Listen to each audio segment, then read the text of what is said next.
তারা বিএনপির পরিকল্পনা সব নকল করছেন, তারা একটা বাসও নকল করেছে। এই যে তাদের হাস্যকর হয়ে গেছেন তারা, এবং তারা কি করবেন জনগণে সেখানে কিন্তু তারা কিছু বলেননি। আমাদের চেয়ারম্যান তো একটা কর্মপরিকল্পনা তৈরি করেছেন এবং আগামী দিনের বাংলাদেশের জন্য যেটি প্রয়োজন সেটা তিনি তৈরি করেছেন। আর ওনারা তো কিছুই তৈরি করেননি। ওনারা বিভেদ সৃষ্টি করতেছেন এবং ওনারা বিএনপিকে খাটো করার চেষ্টা করতেছেন। এবং এই যে যেটা বলছেন যে জান্নাত জাহান্নাম, এটার মালিক তো ওনারা না, এটা মনে মনে আল্লাহ। এবং এইসব মিলে এই যে রাজনীতিতে ধর্মের অসৎ ব্যবহার, যেটা বাংলাদেশের মানুষ চায় না। সবাই আমরা মুসলমান, ধর্ম আমাদের সবার। এই জন্য আরও যে কার্ড নেওয়া, তারপরে ভোটার আইডি কার্ড নেওয়া, তারপরে বিকাশ নাম্বার নেওয়া, ওনারা মানুষকে ঘুষ দিতে চান। আমরা বিএনপি এই কাজগুলো করবে না ইনশাআল্লাহ।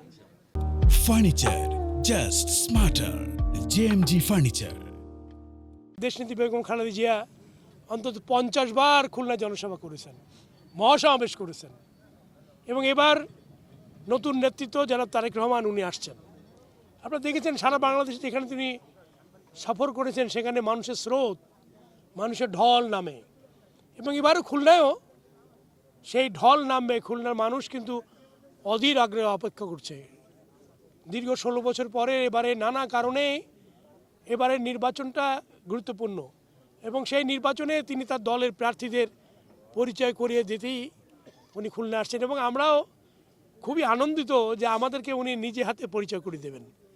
এবং খুলনার সমস্যা নিয়ে উনি কাজ করছেন, সমস্যার সমাধানের জন্য উনি ওনার আগামী দিনের কর্মপরিকল্পনায় খুলনায় উনি প্রকাশ করবেন। এবং বন্দর এবং শিল্প নগরীর হারানো ঐতিহ্য ফিরে পাবার জন্য আমরা কাজ করছি। আমরা তথ্যগুলো তার কাছে সরবরাহ করছি, আমি এবং বকুল। আমরা খুলনার মানুষের যে মনোবেদনা আছে উন্নয়ন না হওয়ার, সেইটা ঘুচাতেই আমরা কাজ করছি। উনি আমাদেরকে আশ্বস্ত করবেন যে আগামী দিনের যে বাংলাদেশ যাত্রা উনি শুরু করবেন, যার নেতৃত্ব হবে, উনি এই কাঙ্ক্ষিত উন্নয়নের লক্ষ্যে উনি জনগণকে আশ্বস্ত করবেন। এবং আমরা আশাবাদী সেই কাজটি উনি করবেন যথার্থভাবে। এবং খুলনা কিন্তু বিএনপির ঘাঁটি, এবং খুলনা এবার খালি খুলনা না, খুলনা, বাগেরহাট, সাতক্ষীরার সকল প্রার্থীদের পরিচয় করে দেবেন।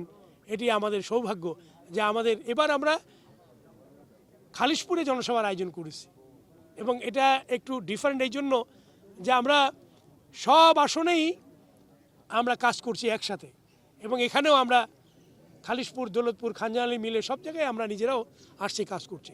এবং আমরা ঐক্যবদ্ধ বিএনপি নিয়েই এবারের নির্বাচনে আমরা মাঠে নেমেছি। আমাদের মধ্যে যে ঐক্য সৃষ্টি হয়েছে, এটা আগামী দিনের জন্য এটি আরও গুরুত্বপূর্ণ আমাদের জন্য।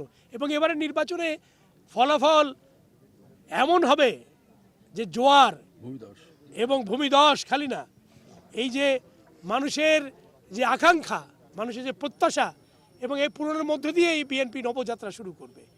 এবং এবারের তরুণরা বিপ্লব ঘটাবে। ভোটের বিপ্লব যে কী হবে এটি আমরা আজ করতে পেরেছি যখন আমি এবং বকুল বিভিন্ন জায়গায় যাচ্ছি, সভা সমাবেশ গণসংযোগে মানুষের ঢল নামছে, এবং সেই ঢল এত বড় যে আমরা নিজেরাও হতবাক হচ্ছি। এবং সে কারণেই এবারের বিজয় হবে বিশাল বিজয়। এবং আমরা আমাদের রাজনীতি প্রতিপক্ষদের উপরে আমরা চড়াও হব না, আমরা কোনো সমালোচনা করব না।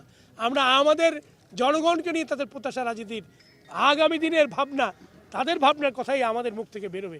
আমাদের নেতা যারা তারেক রহমান এর উপরে কাজ করছেন। আপনারা জানেন যে উনি একটা পরিকল্পনা নিয়ে আসছেন।